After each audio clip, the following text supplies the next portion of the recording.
కొరకు వెలుగును, యథార్థ హృదయముల కొరకు ఆనందమును విత్తబడి ఉన్నవి. ఈ యొక్క సమయంలో అన్యులు దేవుని నామం గణపరుస్తారని నేను ఇక్కడ 35 సంవత్సరాలుగా మీ మధ్య ఉన్నప్పుడు ముందు ఫస్ట్ అన్యులే నా దగ్గరికి వచ్చి దేవుని నామాన్ని గణపరచాలని వాళ్ళు కోరుతున్నారు. ఎందుకంటే నేను ఇక్కడ బస్సు దిగితేనే అన్యులు ముందు అక్కడ పరిచయం అయినారు. దూరంలో నేను బస్సు దిగినా ఇంకా చర్చ దగ్గరికి రాలేదు, బస్సు అక్కడనే అనిపోయింది. అయితే అనుకున్న విధానంలో ఆ అన్యులతో అది ఏదో వాళ్ళ బాగా చెప్పినారు. నేను క్యాజువల్గా ప్రార్థన చేస్తే మీకోసం అని చెప్పి వస్తూ ఉంటే ఇక్కడ నా పాస్టర్ అన్నమాట 25 సంవత్సరాలుగా చేశారు సుదర్శనప్పుడు. వెంటనే చూసి మీరు వాక్యం చెప్పాలి పాప అన్నారు. ఆ రోజు కూడా ఎక్కువ అపవాది క్రియల గురించి నైపథ్య విషయమే నేను వాక్యం పంచుకున్నాను. ఇంకా తర్వాత వేరే చేశారు మన యూత్ అందరూ కూడా ఇక్కడే ఉండాలి అన్నారు. అయితే అప్పటి నుంచి ఇప్పటిదాకా గూడూరులో అనేక మంది అందులోనే కలుగు నడిపిస్తున్నారు. మరి ఇప్పుడు కూడా అన్నవి మాధవి ఎంతగానో దేవుని పైన విధేయత కలిగి వాళ్ళు దేవునికి లోబడి ఎప్పుడు నేను రమ్మన్నా నిద్ర వచ్చేస్తారు. ఎన్ని పడుతున్నా కూడా అనేకమైన విధాలు. ఇక్కడ దేవుడు ఈరోజు ధ్యాన వాక్యం ఏంటంటే ఇది పరిశుద్ధాత్మ ఉపవాసం ఉండి రాసినటువంటి లేఖన భాగాలు. ఈ రోజు నేను చెప్పడానికి కూడా కీర్తన 21-3 టీచర్ చదివినప్పుడు మళ్ళీ దాన్ని వివరిస్తా. ఈ రోజు పల్లవితో ఇక్కడ మరి రత్న కనబడి అందరితో దేవుని వాక్యం లేదు. నీతి మంతుల కొరకు వెలుగును, యథార్థ హృదయాల కొరకు ఆనందమును విత్తబడినాయి. నిన్న రత్న ఓపెన్ హార్ట్తో చెప్పిన లేఖన భాగం మీరందరూ ఉన్నారు కదా. ఎప్పుడే కానీ మనం యథార్థంగా అదే ఇప్పుడే ఎవరైనా మనం మనం దేవుని ఇవ్వాల్సింది ఇవ్వాలి. అది సమయం దేవుడికి సరైన దేవుడు ఈ కాంతి ఇచ్చినాడు. వాళ్ళు ఈరోజు ఈ యొక్క కరుణాపీఠంలో ఇక్కడ నా ఉపవాస ప్రార్థనలు చేసే వారికి జ్యూస్ ఇవ్వాలని. దానికంటే ముఖ్యంగా దేవుడు ఏం కొడుతుంటే మీకు దేవుని సన్నిధికి రావాలి. నేను అదే చెప్తాను. కాంతి ఇవ్వాలంటే కాంతి ముఖ్యం. మీరు రండి ఎవరితో ఇచ్చుకోండి ఫోన్ చేసేది కాదు, మన దేవుని సన్నిధికి రావాలి. అందుకే నీతి మంత్రులు అంటే నమ్మకం ఉన్న వాళ్ళే. ఇప్పుడు మీకు నమ్మకం ఇచ్చినారా? ఉందన్నమాట. Very good. హల్లెలూయా. నమ్మకమే నీతి మంత్రులు అంటే. యథార్థ హృదయులు అంటే ఈమె అందరికి చెప్తుంది నిజంగా ఏసయ్యా నిజమైన దేవుడు ఆయన నమ్ముకున్నారని ఓపెన్గా మాధవి టీచర్ కూడా స్కూల్లో కానీ అక్కమ్మక్క ఎంత ఇదిగా వాళ్ళ యొక్క వీళ్ళు పవన్ వీళ్ళంతా మారిన వాళ్ళు యథార్థంగా దేవుని ఒప్పుకోవడమే. అది ఏమైతుందంటే ఆ యథార్థ హృదయాల కొరకు ఆనందం ఇష్టపడి ఉందంట. మనం ఓపెన్ అంతా ఎప్పుడైతే చెప్తామో అదే ఆనందం. అవును కదా. మనసులో ఏదైనా మనం దాచుకొని చెప్పలేకపోతే అది బాగానే, అది ఒక వ్యాధి లాగానే. కానీ అది ఎప్పుడైతే మనం ఓపెన్ చేస్తామో ఓపెన్ హార్ట్ సర్జరీ కాదు, అప్పుడు మనకి ఏమైతే పీస్ ఆఫ్ మైండ్ వస్తుంది. కాబట్టి ఈ వాగ్దానము ఇక్కడ నా కరుణాపీఠంలో ఈ రోజు ప్రార్థనలో వచ్చిన ప్రతి ఒక్కరికి దేవుడు నెరవేర్చిదాకా ఇంకా చాలా రాబోతుంది. కానీ దేవుడు మరి వెళ్తారు కాబట్టి ఏ లేఖన భాగాన్ని తర్వాత మానవి చదవమా. కీర్తన 21-3 వచ్చిన ప్రధాన గాయకుని దావీదు కీర్తన. అపత్కాలమందు యెహోవా నీకు ఉత్తరమిచ్చునుగాక. యాకోబు దేవుని నామమును నిన్ను ఉద్ధరించునుగాక. పరిశుద్ధ స్థలములో నుండి ఆయన నీకు సహాయము చేయునుగాక. సియోనులో నుండి నిన్ను ఆదుకునుగాక. ఆయన నీ నైవేద్యములన్నిటినీ జ్ఞాపకం చేసుకునుగాక. దేవుడి వాక్య భాగం దీవించి ఆశీర్వదించుగాక. ఆమేన్, ఆమేన్, ఆమేన్. ఈరోజు దేవుడి వాళ్ళ ఎంత ప్రార్థన ఉంది. అక్కడ నేను ఏ వాక్యం చెప్పాలా ప్రభు అని అనేసరికి ఇది ధ్యానం చేసుకుంటున్నప్పుడే వీళ్ళు వచ్చినాను.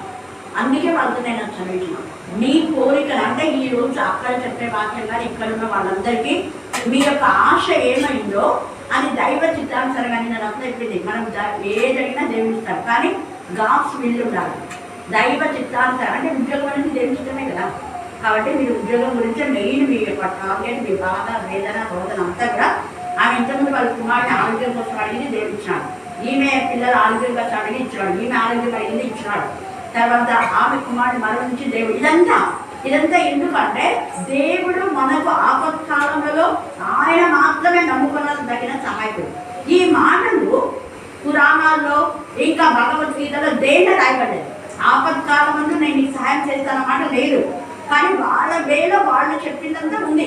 వాళ్ళ వేలో వాళ్ళు ఏం మంచి పని చేస్తున్నారు, ప్రజల కోసం ఏం చేస్తున్నారు, మంచి నీతి నిజాయితీగా చేస్తున్నారు. చాలా మంది దైవ పిలవబడే వాళ్ళు మంచిగా ఉన్నారు. గాంధీ మహాత్మ కూడా మంచి చేస్తాడు. అవునా, ఆయన మనము గౌరవించాలి కానీ పూజించకూడదు. అది అక్కడ మంచి చేసిన వాళ్ళని గౌరవించాలని పూజించకూడదు.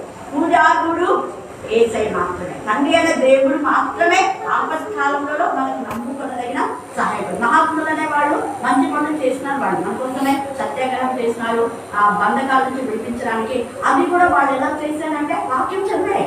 మహాత్మా గాంధీ రోజు డైలీ బైబిల్ రీడ్ చేసేవారు. ఇంకెవరు అంబేద్కర్ కానివ్వండి, రాజా రామ్మోహన్ రాయ్ కానివ్వండి, సర్దార్ వల్లభాయ్ పటేల్ కానివ్వండి, సరోజినీ నాయుడు, ఈ దేశానికి ఎవరెవరైతే నెహ్రూ, తర్వాత ఇందిరాగాంధీ, వీళ్ళంతా డైలీ ఫస్ట్ బైబులే వాళ్ళు రీడ్ చేసేవారు. వాళ్ళ గురించి సాక్ష్యాలు ఉన్నాయి. కాబట్టి మనము మొదట ఫస్ట్ ప్రయారిటీ దేవుడు ఇస్తే మన ఆపత్కాలంలో దేవుడు మనకు సహాయం చేస్తాడు. రెండవది మన కోరిక దేవుడి చిత్తానుసారంగా ఏదైనా అది ఇక్కడ ఉన్న అందరికీ వాగ్దానం ఈరోజు దేవుడు ఆశ్రయించుగాక ప్రారంభిస్తారు. మాధవుని మామూలు చేశారు. మరి అక్కమ్మ కూడా అనేక మంది అందరూ నేను నమ్ముకోవాలనుకో ఎంతోమంది గురువుల నుంచి నేను డివైడర్ చేశారు. దేవా ఈ సమయంలో అందరూ మేము జ్ఞాపకం చేసుకుంటాం. బాయమ్మ కుటుంబాన్ని బట్టి, పద్మ టీచర్ని బట్టి తండ్రి, ఇంకొక పద్మ బ్రాండ్ అండ్ పద్మ నాచండి దేవా, టీచర్ని బట్టి నాచండి, ముస్లిమ్స్ టీచర్స్ కూడా ముందాచి నా ప్రభ నాచండి దేవా, వేగంలో మార్చండి దేవా, అలాగే నా ప్రభ నాచండి. అనేక మంది బిడ్డలు ఎవరెవరైతే మా తండ్రి గతంలో ప్రాంతం చేసిన వాళ్ళందరినీ మేము గుర్తు చేసుకొని వాళ్ళ కోరికలు ఏమైనా ఈ సమయంలో మీరు వారికి సహాయం దయచేయండి దేవా. మీకే స్తోత్రం, మీకే స్తోత్రం, మీకే స్తోత్రం, మీకే స్తోత్రం. ముఖ్యంగా వాళ్ళకి మాదరికి వాళ్ళు ఎంత కష్టంలో ఉన్నారో మీకు తెలుసు. ఒక్కరికైనా ఉద్యోగం కావాలని ఆశపడుతున్నారు, వాళ్ళు న్యాయంగా అడుగుతున్నారు తండ్రి. ఒకరిపైన ఆధారపడుతున్న ఉద్యోగం కావాలని మెయిన్ వాడి యొక్క బాధ, వేదన దేవా మీ యొక్క కృపతో కూడా మీరు సహాయం దయచేసి మరి పల్లవి యొక్క కుమార్తె విషయంలో కూడా మీరు అద్భుత కార్యం చేశారు. దురాత్మల ప్రేతాత్మ సంబంధించి ఆ చిన్ని బిడ్డలు వేయించలేవా మేము చూపిస్తున్నాం. వారి విశ్వాసంతో ముందుకు రావడానికి కానికి ఎంత విలువైన, ఎవరు ఎంత ఇచ్చారో ఏమి ఇచ్చారో మీరు చూడాలి. వాళ్ళ విశ్వాసంతో నాకు తెలియవా 1 రూపీ ఇచ్చినా కూడా నీకు ఎంత విలువైన ప్రోగ్రామ్ ఇచ్చిన అమౌంట్ ఈ రోజు నా ప్రభ నా తండ్రి జ్యూస్ చేసి ఇవ్వడానికి మార్గం చాలా చేయమని నా సరే యేసుక్రీస్తు శక్తి గల నామమున ప్రార్థిస్తున్నాం తండ్రి. ఆమేన్, ఆమేన్, ఆమేన్. జీవన విషయంలో కూడా మీరు అద్భుతకాలం చేసినారు తండ్రి. మరి ప్రతి ప్రార్థనకు మీరు జవాబిచ్చాలని చూపిస్తున్నాం దేవా. వారి ఇంటి నుంచి ఇచ్చిన ఆహార పదార్థాలు, వస్త్రాలు దేవా, కానుకలు ప్రతిదీ ఇంపైన శ్వాస డాక్టర్ నుంచి వచ్చిన ప్రతి బిడ్డ ఆపత్కాలం తండ్రి మీరు హెచ్చరించే దేవుడు. కాబట్టి దేవా మా ఆలోచన మీ చిత్తానుసారంగా ఉండాలని దయచేయండి. జాగ్రత్తలు అన్నీ కూడా మీరు దయపరచండి. క్షేమంగా వెళ్ళి సంతోషంతో రావడానికి కూడా దయచండి. వేసినందుకు ప్రార్థిస్తున్నాం తండ్రి. ఆమేన్, ఆమేన్, ఆమేన్. దావీదు కుమారుడా ఇశ్రాయేలు సామెతలు 9వ అధ్యాయము 1వ వచనము. రక్షింపనేరకయుంటున్నట్లు యెహోవా హస్తము కురసకాలేదు, విననేరకయుంటున్నట్లు ఆయన చెవులు మందం కాలేదు. మీ దోషములు మీ దేవునికి మీకు అడ్డంగా ఉన్నవి. నేను మొరపెట్టినప్పుడు నీవు నాకు ఉత్తరం ఇచ్చలేవు. ఈ గృహాన్ని ఏర్పాటు చేసుకున్న విధానాన్ని బట్టి చూపిస్తాను ప్రభా. ఏసియా ప్రభా మీకు జ్ఞాపకం చేస్తున్నాను, ప్రార్థిస్తున్నాను. ఏసియా స్తోత్రం. నేను చేర్చుకున్న గృహాలు బైబిల్ గ్రంథంలో అనేకంలో ఉన్నాయి కదా ప్రభా. మీరు ఈ గృహాన్ని జ్ఞాపకం చేసుకో ప్రభా. ఏంటి కావాల్సిన ప్రతిదీ మీకు సమకూర్చి జరిగింపచేయమని ప్రార్థిస్తున్నాను. నీకు కొన్నాళ్ళు చూపిస్తున్నాను నిత్య ఇలా కష్టార్జితాన్ని మీరు ఆశీర్వదించమని ప్రార్థిస్తున్నాం ప్రభా. డైలీ సన్నిధిలోని సహవాసంలో ప్రభా ప్రార్థన విషయంలో తండ్రి ఎడతే కౌస్తున్నాన్ని కృపన్ని విస్తారమైన దీవులు కుమ్మరింపచేయమని ప్రార్థిస్తున్న ప్రభా. ఇంతటి ఇంటిని కట్టడానికి మీరు ఇచ్చిన గొప్ప శక్తిని బట్టి ఆర్థిక సహాయాన్ని బట్టి నీకు వందనాలు చెల్లిస్తున్నాను. నేను నీకు వందనాలు చెల్లిస్తున్నాను. ఏదైతే మాత్రము కొద్దువ లేకుండానట్లు నీ కృపను సహాయం దయచేయండి. ఈ దీవెనతో నింపమని ప్రార్థిస్తున్నాను. నేను అక్క చేసే తండ్రి పనులు మీరు దీవించి ఆశ్రయించమని ప్రార్థిస్తున్నాను. అవును తండ్రి ప్రభా దీవెన కానీ జ్ఞాపకం చేసుకో ప్రభా. స్తోత్రం. పాపని జ్ఞాపకం చేసుకోవాలని నీకు వందనాలు చెల్లిస్తున్నాం తండ్రి. దేవుడిని జ్ఞాపకం చేసుకో ప్రభా. ఆవిడ చేసే పనులు నీకు దయచేయండి. ఆవిడ చేసే పరిచయాన్ని మీరు ఆశ్రయించాలి. నీ సన్నిధిలో వాడబడుతున్నా నీకు దయచేయమని ప్రార్థిస్తున్నాం ప్రభా. నీకు వందనాలు చెల్లిస్తున్నాం. వాళ్ళు ఎవరము పడిపోకుండా నీ కృప దయచండి. ఏ మనసులో నీ సన్నిధిలో ప్రభా ఎక్కువ మొదలుపెట్టడానికి నీ కృప దయచండి. టీచర్ పరిచయం ప్రభా ఈ దినమంది ప్రభా 2 విధాలుగా మీరు ఏర్పాటు చేస్తున్నారు. అక్కడ మీరు నిలవబెట్టి మాట్లాడించిన విధానాన్ని బట్టి నీకు వందనాలు చెల్లిస్తున్నాం ప్రభా. స్తోత్రం. ఎంత గొప్ప కృపంతండి విస్తారంగా నీ కృపను కుమ్మరింపచేస్తున్నాం దేవా. మరి ఎక్కువ నేను ఆరాధించడానికి ప్రభా టీచర్కి మరి ఎక్కువ మేము సపోర్ట్ చేయడానికి నీ కృప దయచేయమని ప్రార్థిస్తున్నాం ప్రభా. ఇక్కడ టీచర్కి సపోర్ట్ చేసిన ప్రతి చిన్న బిడ్డను పెద్ద బిడ్డను అందరినీ మీరు ఆశ్రయించమని ప్రార్థిస్తున్నాం. నేను స్తోత్రం నిశ్చయంగా తాను మేము పొందుకోవాలన్నా నీ కృప దయచేయమని ప్రార్థిస్తున్నాం. వారి ఆలోచన యావత్తు సఫలపరచమని ప్రార్థిస్తున్నాం. నేను స్తోత్రం. వారికి కావాల్సిన అక్కడ అవసరతలు మీరు నజరుని వేస్తున్నాను మీరు తీర్చమని ప్రార్థిస్తున్నాం. స్తోత్రం, స్తోత్రం, స్తోత్రం. నిజం స్తోత్రం. ఈ యొక్క మా ప్రభా 50 రోజుల ధ్యాన కూటంలో మీరు నా తండ్రి మధ్యాహ్నం వేళ రాత్రి వేళ మీ సన్నిధి కాంతి మాతో కూడా ఉంచిన ప్రభా మీరు వినిపించిన ప్రతి లేఖన భాగాన్ని బట్టి ఇంకా కొంతమంది బిడ్డలు కూడా వాక్యంలో మా తండ్రి పాల్గొన్న విధానం బట్టి తండ్రి కాలిన వారిని ప్రార్థించిన వారిని తండ్రి వాక్యం చదివిన వారిని దైవ నా ప్రభా నీ సన్నిధిలో ఎత్తిపడుతున్నా. ప్రతి ప్రార్థన రూపమై మీ సన్నిధి చేరు కాక. ప్రతి ప్రార్థనకు మీరు ఇంతవరకు జవాబించినందుకు నీకు ఎంత స్తుతించినా కూడా తక్కువే. ప్రార్థన ఆలకించి వాళ్ళు సర్వ శరీరులు దేవా నీ సన్నిధి నా ప్రభ నా తండ్రి మోకరిల్లాలని మీరు ఇష్టపడుతున్నారు తండ్రి. మానవాళికి నా ప్రభ నీ ఎందు భయం భక్తి కలిగి ఉండటమే మానవ కోటికి విధి అని మీరు సెలవించారు. ఈ రాత్రి కాల సమయంలో దేవుని యందు భయభక్తి గల కుటుంబాలను మీరు బహుగా ఆశీర్వదిస్తారు తండ్రి. దేవా మీకే స్తోత్రం, మీకే స్తోత్రం, మీకే స్తోత్రం, మీకే స్తోత్రం. యథార్థవంతుల వంశపు వారిని మీరు దీవించే దేవుడుగా ఉన్నందుకు మేము స్తుతిస్తున్నాం. వారికి ఉన్న అప్పులు ఆర్థిక సమస్యలు దయపరిచే దేవుడు అని మేము స్తుతిస్తున్నాం. భక్తిహీనులు అప్పు చేసి తీర్చగా ఇందులని మీరు సెలవిచ్చారు దేవా. ఈ కుటుంబంలో అప్పులన్నీ మీరు తీర్చినందుకు వారు ఎంతగానో సంతోషిస్తున్నారు. మీకే స్తోత్రం, మీకే స్తోత్రం, మీకే స్తోత్రం, మీకే స్తోత్రం, మీకే స్తోత్రం, మీకే స్తోత్రం.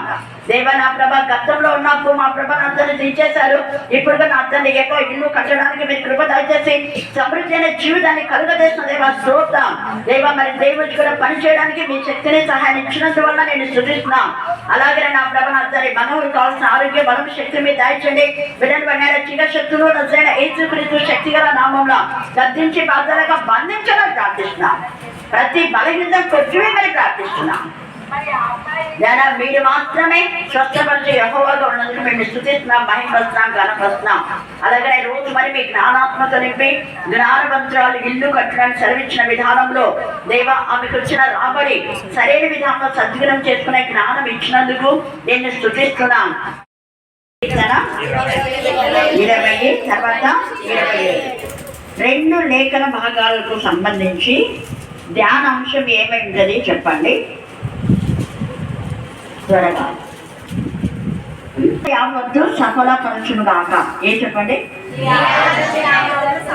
నీ ఆలోచన అంటే మనం చాలాసార్లు ఈ కీర్తన చదువుకున్నాం 27 కూడా. కానీ కీర్తనలో ఎన్ని చదివినా కూడా నీ అని వచ్చినప్పుడు ఎవరు వాళ్ళు అంటే ఎవరి ఆలోచన అంటే దేవుని యందు భయభక్తి గల వాళ్ళ యొక్క ఆలోచన.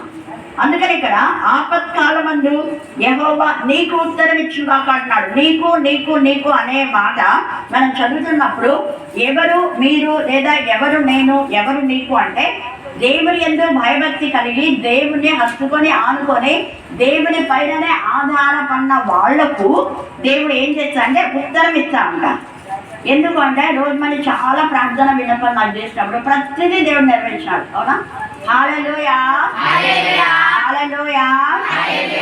భయంకరంగా అప్పుల బలం ఉన్నప్పుడు ఎంత ఇదిగా వచ్చి ఏడ్చేసింది. ఇంకా అసలు ఇంకా నా మీద పడి వచ్చినట్టుగానే ఏడ్చింది. ఉదయం కృంగేలా ఒకే మాట అన్నా, చూడమ్మా ఇవన్నీ పోతాయి కానీ నువ్వు దేవునికి పూర్తిగా సమర్పించుకొని రెగ్యులర్గా వాక్యం చదువు ఇంటి దగ్గర నీకు వచ్చినట్టుగానే.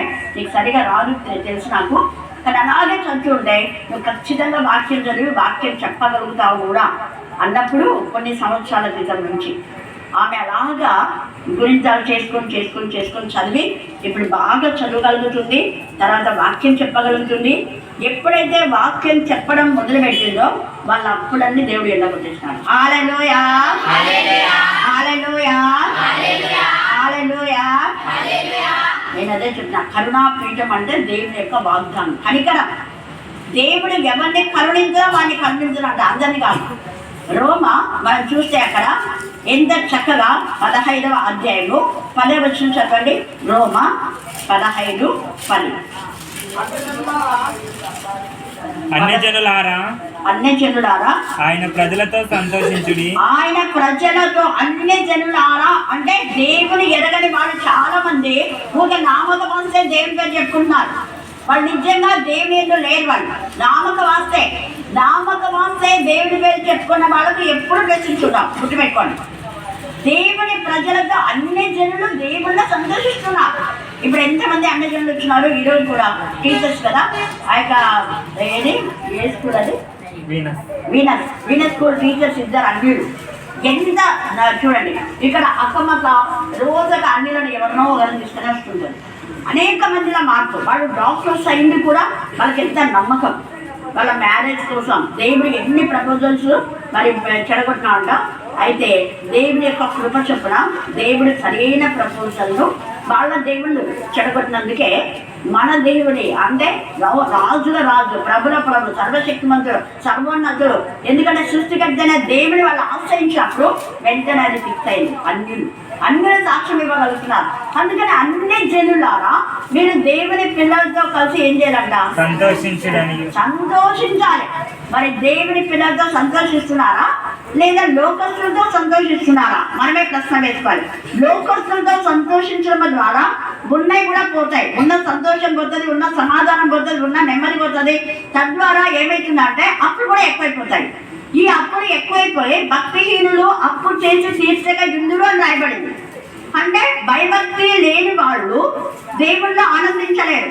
పైకి భక్తి దాని శక్తి ఉండదు వాళ్ళకు. ఊరికే నామకు వస్తే పాడడం, నామకు వస్తే ప్రార్థన, నామకు వస్తే వాక్యం చెప్పడం పైకి మాత్రమే. కానీ వాళ్ళ హృదయ అంతరంగము ఎంత బాధ, వేదన, రోగంతో ఉంటుంది అది దేవుడికి వాళ్ళకు మాత్రమే తెలుసు. అందుకనే దేవుడు ఇక్కడ తేటగా రాస్తున్నాడు, భక్తిహీనుడు అప్పు చేసి తీర్చగలుగుతాడు.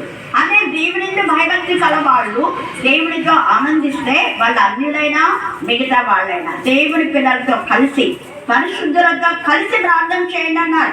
అప్పుడు మీ ప్రార్థన ఖచ్చితంగా దేవుని సన్నిధికి వెళ్ళి దేవుని సన్నిధి నుంచి మీకు జవాబు వస్తుందని. దానియేలు తన జీవితంలో పరిశుద్ధతను కాపాడుకున్నాడు. అన్య దేశంలో ఉన్నాడు.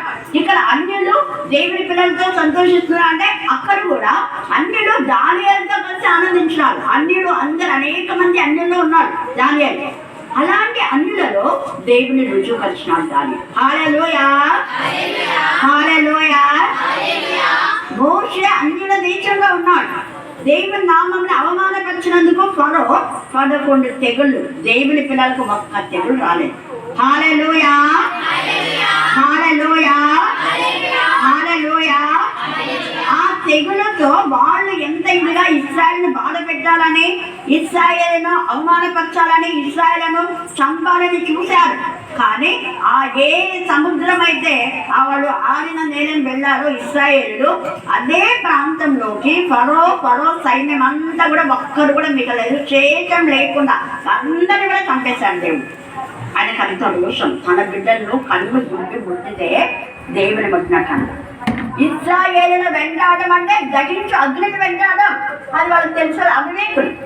అవివేకులు కాబట్టి అవివేకంగా ప్రవర్తించి నాశనం తెచ్చుకున్నాం ఇక్కడ. అందుకనే అన్ని జనులారా మీరందరూ దేవుని పిల్లలతో ఆనందించుడి అన్నారు. ఇదే మాట మళ్ళీ రోమా పత్రికలో 9వ అధ్యాయంలో 15వ వచనం అనుకుంటా, చదవండి చూద్దాం. అందుకు మోషేతో 9వ అధ్యాయం 10వ వచనం 15. అందుకు మోషేతో 15 అది ఎవరిని కరుణించునో ఇదే గురించి చెప్పాలి చదివేటప్పుడు. 9, 10, 9, 15 మరి 10. 9వ అధ్యాయము 15వ వచనం. ఎవరిని కరుణించునో వారిని కరుణించు. చూడండి ఎంత తేటగా పరిశుద్ధాత్ముడు ఎవరిని కరుణించునో అని ఎందుకు అంటున్నాడు అంటే అందరినీ దేవుడు కనికరిస్తాడని మీరు అనుకోనే అపోహపడద్దు.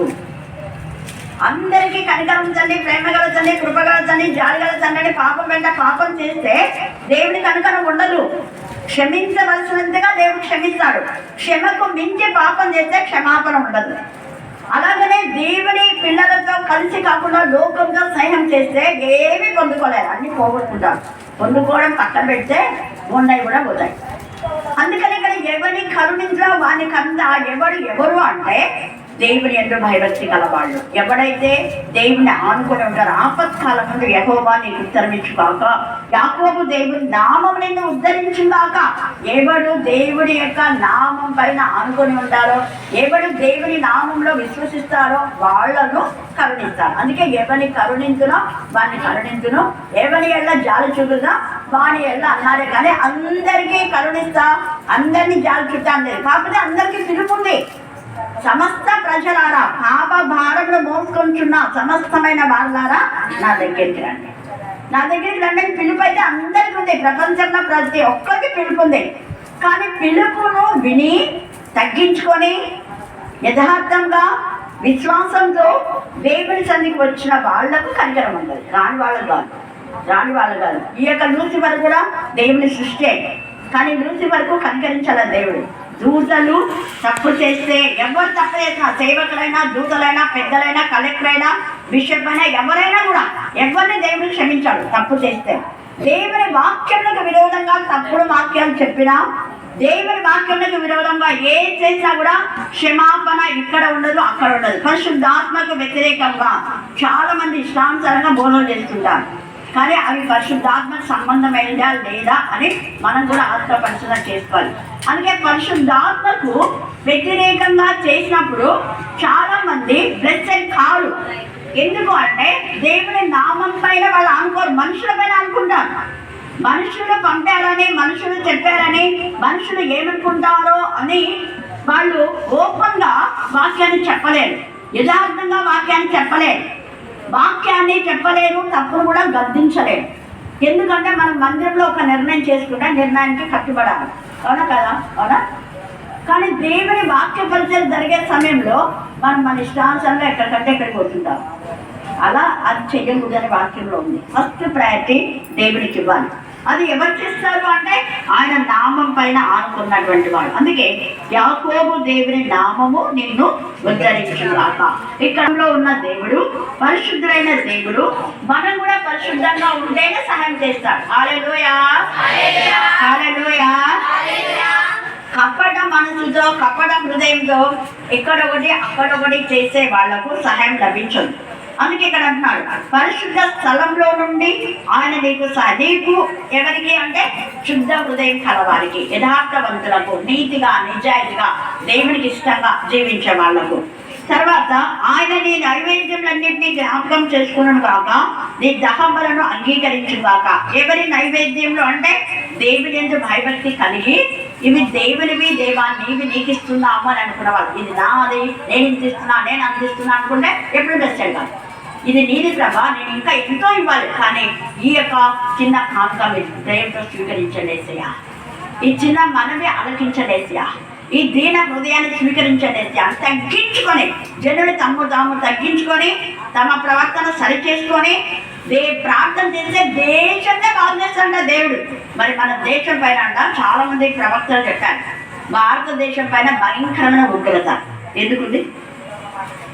భారతదేశం పైన భయంకరమైన ఉగ్రత అని ప్రవచనాలు ఆల్రెడీ చెప్పేశారు కొంతమంది.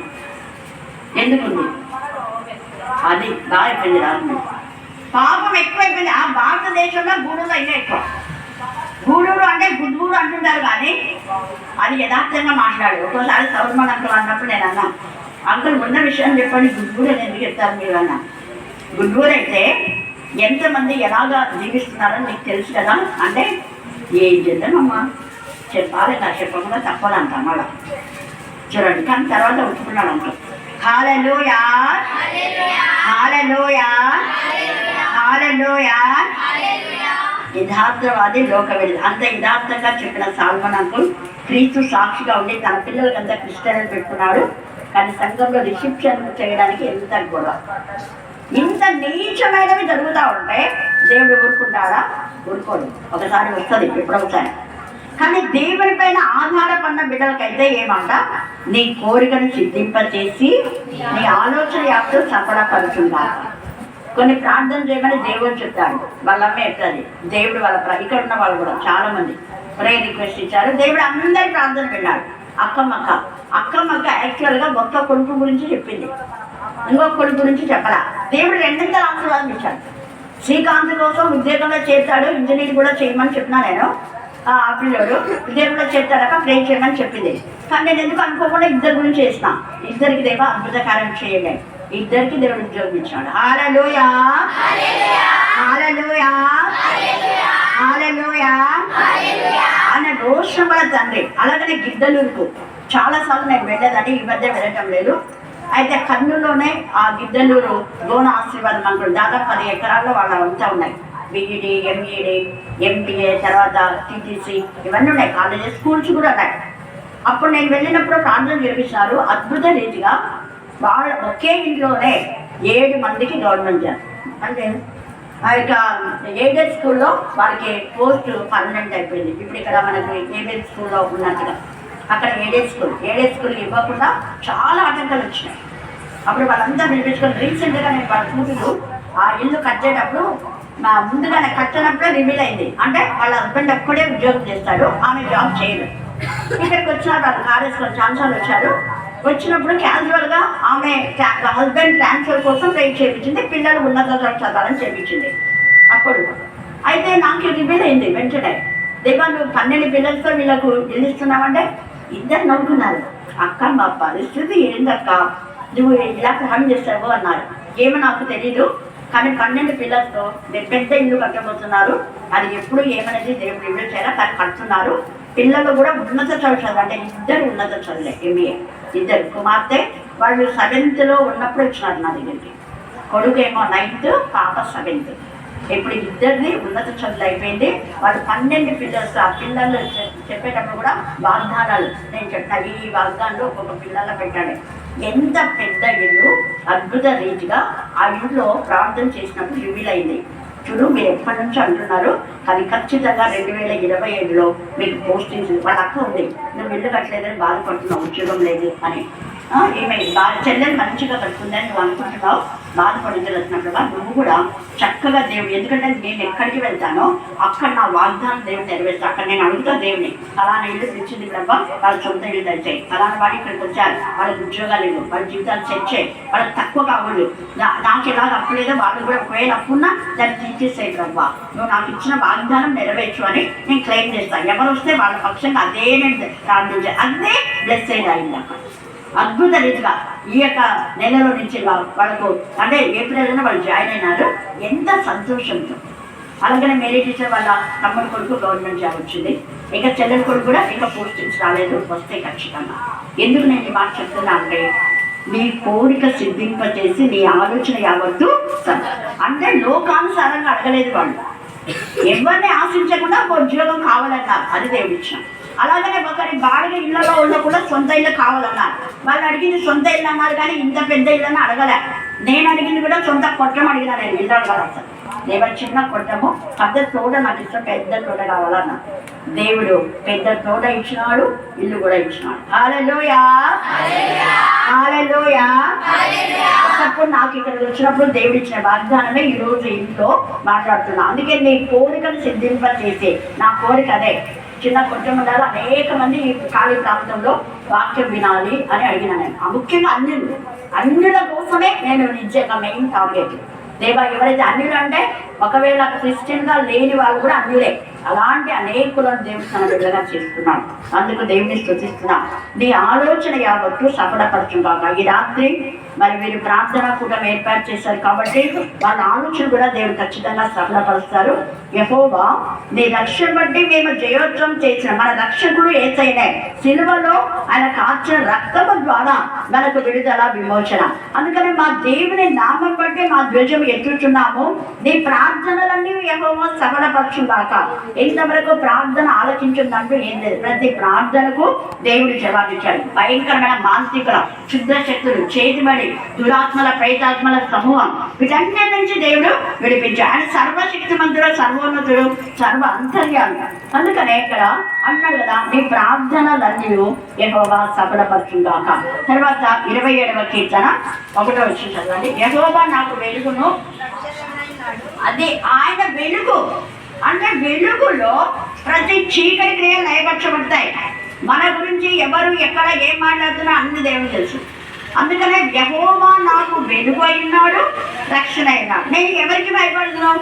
ఎవరికి భయపడి. మొన్న అందరూ అక్కడ అన్ని మధ్య అంటే బీసీ కాలంలో వాక్యం చెప్తా ఉంటే ఇక్కడ మనల్ని భయపడి అక్కడ ఇద్దక ఇక్కడ వినాలి చూడు, అందరు ఇట్లా కూడా నాకు అంటే నేను మాట్లాడము, నేను ఇట్లనే వేయను. హల్లెలూయా హల్లెలూయా. అదే నేను చేసినప్పుడు కూడా అన్ని జనుల మధ్య అక్క వాళ్ళ ఇంటి దగ్గర చాలా మంది వాళ్ళకి ఆసక్తి ఉంది. ఆసక్తి గల వాళ్ళకు ఊగే పట్టించేపల పట్టకుండా చేసిన చోటనే చేయడం కాదు. అది ఇక్కడ ఏమంటున్నాడు, మనకు ఆయన ఉన్నాడు తోడుగా. నా యెహోవా ఈ పరిస్థితిలో ఇప్పుడు ప్రవీణ్ చనిపోయినాడు, ఈ పరిస్థితిలో మనం కొంచెం మౌనంగా ఉంటే నేను అలా ఉన్నానని చెప్పినాడు. హల్లెలూయా హల్లెలూయా. నా శరీర మాంసం తినడమే దుష్టులు నా మీదకి వచ్చినప్పుడు ఒక్కరోజు కూడా బుధవారం బ్రేక్ చేయలేదు. 35 సంవత్సరాలుగా ఎక్కడ బుధవారం అంతా బైబిల్ స్టడీ ఆపాలని దుష్ట శక్తులు ఎన్ని పన్నాగాలు పన్నాయంటే అన్ని పన్నాగాలు పన్నాయి. మొదట సోమవారం ఆపాలని చూశారు, అది ఆగలేదు. బుధవారం బైబిల్ స్టడీ ఆపాలని చూశారు, అది ఆగలేదు. మంగళవారం చెప్పకుండా ప్లాన్ చేసినారు. ఇప్పుడు ప్రతి మంగళవారం, ఒక్క మంగళవారం కాదు, నెలకొక్కసారి సంఘంలో చెప్తే ఇప్పుడు ఏమైంది, దేవుడు వాళ్ళ తల చిరగొట్టి ఆ యొక్క తలలో ఉన్న విషయాన్ని తీసేసి కూరలు కట్ చేసి ఒక్క నెలలో చెప్పొద్దు అంటారా మీరు అని దేవుడి రోషం వచ్చేసి 4 వారాలు లేదా 5 వారాలు ఉన్నప్పుడు 5 వారాలు, నెలలో కొన్ని 5 వస్తాయి కదా. హల్లెలూయా హల్లెలూయా. నేనే ఎందుకని మళ్ళీ ఒక వారం వేరే వాళ్ళకి ఇస్తా ఉన్నా, చెప్పండి చెప్పండి అని. ఆసక్తి గల వాళ్ళందరినీ దేవుడు రివైవల్ చేసి ఎప్పుడు చెప్పని వాళ్ళు, ఎప్పుడూ చెప్పని, ఎన్నిసార్లు చెప్పినా చెప్పలేనన్నా మనీ చెప్పింది ఎప్పుడు చెప్పని వాళ్ళు. అక్కడికి వీళ్ళంతా కూడా దేవుడు అద్భుతం. అక్క కూడా అక్కమ్మక్క చదువు రాకపోయినా అనేక మంది బిడ్డలు దేవుడు రివైవల్ చేస్తున్నారు. అందుకే కరుణాపే కన్నికరం. ఎవరి కరుణించినా వాడిని కరుణించదు. ఎవరు ఎలా అంటే ఎవరు యెహోవా వెలుగులో ఉంటారో, యెహోవా వెలుగు ఎవరికి తోడుగా ఉంటారు, ఎవరు రక్షణ కరుడైనటువంటి యేసయ్య పైన హత్తుకొని ఆనుకొని తీస్తారో వాళ్ళు. అందుకనే నా శరీర మాంసం తిండగా దుష్టులు నా మీదకి వచ్చినప్పుడు, నన్ను బాధించు శత్రువులు నా మీదకి వచ్చినప్పుడు వారి తొట్టిలో ఏం చేయాలంట, కూలి. ఆ రోజు నాకు ఇచ్చిన అర్థం మీదే. హల్లెలూయా హల్లెలూయా. ఎవరు మైకులు పట్టుకొని పాస్టర్ అంటారు, వాళ్ళు ఖచ్చితంగా కూడతారు. ఈరోజు ఆమెనే వచ్చింది. అప్పుడు నేను అన్నా, పోయి అన్న చెప్పుకోమన్నాను. అర్ధగంట సేపు బెక్ చేసిన వాళ్ళు లేదు, ఒకరి దగ్గర చేసుకునే వాళ్ళు నా దగ్గర రండి నేను చెప్పాను కాబట్టి మీరు అక్కడికే పోవాలా, అక్కడనే తీర్చుకోవాలా అన్నా. చాలాసేపు బయట ముఖం పెట్టారు కానీ చేయలేదు. నేను ఇంతకుముందు రెగ్యులర్గా వస్తుంది మా కాపు. ఏమంటే మరి ఇప్పుడేమైంది అన్న, ఇంతకుముందు వచ్చినారు, మేలు పొందుకున్నారు, మేలు మర్చిపోయినందుకే ఇప్పుడు ఈ శిక్ష. ఓపెన్గా అందరు విన్నారు. గేట్ దగ్గర దాదాపు ఒక 10 మంది దాకా వచ్చిండారు. ఆటో పన్ను తీసుకొని అక్కడ రెగ్యులర్గా మేము ఇక్కడికి ఒక రెగ్యులర్గా వచ్చేవాళ్ళు ఎందుకు అనుకున్నారు. రెగ్యులర్గా వచ్చి ఒకప్పుడు భయంకరమైన పరిస్థితి దేవుడు లేవనెత్తినాడు. మరి ఏమైపోయింది మీకు, ఏమైపోయింది? ఇప్పుడు దేవుడు ఊరుకుంటాడా? రోషం గల దేవుడు ఆయన. అందుకని అయ్యో కోరాల్సిన, అయ్యో బేచేదా మీ మధ్య చేయబడిన సూచక్రియలు తూరు సీదోను పట్టణంలో చేస్తే పూర్వమే వాళ్ళు గోనె పట్ట కొట్టుకొని మారు మనసు పొంది దేవుని మహిమపరిచి గణపరిచే వాళ్ళు. కానీ మీరేం చేస్తున్నారు? విశ్వాసఘాతకులు అయిపోయారు. విశ్వాసఘాతకులకు వేసే కూడా ఎక్కడ ఏం చేయలేదు. కాబట్టి చూసుకున్నాను. ఇక్కడ వాళ్ళు అడిగారు అద్భుతం చెయ్యండి అని. మీరు అద్భుత కార్యాలు అడుగుతున్నారు, సూచక్రియలు అడుగుతున్నారు, కానీ మీ మధ్య ఏది చేయబడదు అన్నారు. యోనాను గురించి సూచక్రియ ఉంది కదా, ఇంకా చదువుకొని ఇలా అన్నాడు. చేయలేదు. అక్కడ వారి అవిశ్వాసం బట్టి ఆయన కన్నీరు కార్చని కూడా ఉంది. మూర్ఖులారా, అవిశ్వాసులారా, ఎంతకాలం నేను మేము భవిస్తానన్నాడు యేసయ్య. వాక్యం చదువుకొని వాక్యానుసారంగానే మాట్లాడండి అన్నాను. వెళ్ళిపోయినాడు. ఎందుకు నేను ఈ మాట చెప్తున్నా అంటే ఇక్కడ దేవుడు అందుకే అంటున్నాడు కదా, నాతో యుద్ధము చేయటము దండు దిగినను నా హృదయము భయపడదు, నా మీదికి యుద్ధము రేగినను దేనిలో దేవుని ప్రకటించడం. గుర్తుపెట్టుకోండి, దేవుని వాక్యం ప్రకటించడం, ప్రార్థన చేయడం మానకూడదు మనం. ఎందుకంటే ప్రపంచం ఎంతో విశాలమైంది. యేసయ్య ఒక చోట ఆటంకం చేస్తే ఇంకో చోట వాక్యం ప్రకటించాడు. పౌలు ఒక చోట చెప్పొద్దు అంటే, సమాజం మీద చెప్పొద్దు అంటే, పాఠశాల తూరన్నాను పాఠశాల 2 సంవత్సరాలు చెప్పాడు. నదీ తీరంలో ఇళ్లలో, అనేక ఇళ్లలో వాక్య పరిచయం చేస్తాడు. కొట్టుకోలేదు. హల్లెలూయా హల్లెలూయా హల్లెలూయా. మందిరాల్లో చెప్పాలని దేవుడికి ఇక్కడ లిఖించి ఉంచాల. యేసయ్యనే మనకు మార్గం. ఆయన కొండ పైన చెప్పాడు, ఇళ్లలో చెప్పాడు, చెట్ల కింద చెప్పాడు, నదీ తీరంలో చెప్పాడు, దోణిలో ఎక్కి చెప్పాడు. ఆయన స్టేజ్ దోణె, పెద్ద పెద్ద స్టేజ్లో ఏమని చెప్పాలా, అది అక్కడ. కాకపోతే అందరికీ వాక్యం వినిపించబడాలి అంతే. అందుకే అందరి కోరిక మేరకు అనుకోలేదు. నేను ఇన్ని ఇళ్ళు ఉన్నా కానీ మైక్ సెట్ తేవాలన్న ఆలోచన కూడా రాలేదు. ఎందుకు? దేవుడు వెంటనే రిలీజ్ చేశాడు. చేసిన వెంటనే తెచ్చిన, కానీ నేను అది 50,000 లోపలనే. కానీ దేవుడు అద్భుతం. ఇంకా నేను పెట్టిన దానికి వెంటనే మరి సునీల్ కొత్త ఎమ్మెల్యే మక్కవాడు చూడండి ఎంత రోషం దేవుడికి. నా వాక్యం వినిపించడానికి నువ్వు నీ అమౌంట్ స్పెండ్ చేస్తావా అన్నట్టు రోషం గల దేవుడు. నేను ఎక్కడికైనా ఛార్జీలు పెట్టుకోపోయినా తిరుపతి కూడా అక్కడ మళ్ళీ వాళ్ళు పెట్టేశారు. స్లీపర్ కోచ్ అది తీశారు. ఎంత వద్దని నేను వారించాల్సి లేదు. వద్దమ్మా, ఎంత ఖరీదు ఎందుకు పెడుతున్నావు? మామూలు ఉన్నాయి కదా డీలెక్స్ అవన్నీ హైటెక్ బస్సులు ఉన్నాయి. పోదాంలే దాంట్లో ఎంత ఉంటుంది? 600 కంటే ఉండదు, 700 ఉంటుంది మహా అంటే కూడా వినలేదు. ఎందుకు నేను చెప్తున్నా? దేవునికి రోషం వస్తుంది. తన బిడ్డలు ఎక్కడ ఎలా వెళ్ళాలో ఆయనకు ముందే నిర్ణయిస్తాడు. కాబట్టి మనం దేనికి భయపడిన అవసరం లేదు. అందుకే ఇక్కడ అంటాడు, దీనిలో నేను ధైర్యం వెలుగుకుందును. యెహోవా యుద్ధ ఒక వరం అడిగి తిని నేను దాన్ని వెదరుచున్నాను. యెహోవా ప్రసన్నతను చూచుటకును ఆయన ఆలయంలో, ఆయన ఆలయం అంటే ఏది ఆలయం? అది ఎప్పుడు మైండ్లో పెట్టుకోండి. హృదయం అనే ఆలయంలో, బస్సులో ఉన్నా, మన పని చేస్తున్నా, ఎక్కడున్నా హృదయం అనే ఆలయంలో. అందుకని నేను ఎప్పుడు నా ప్రభుని చూచుంటే అన్నాడు దావీదు.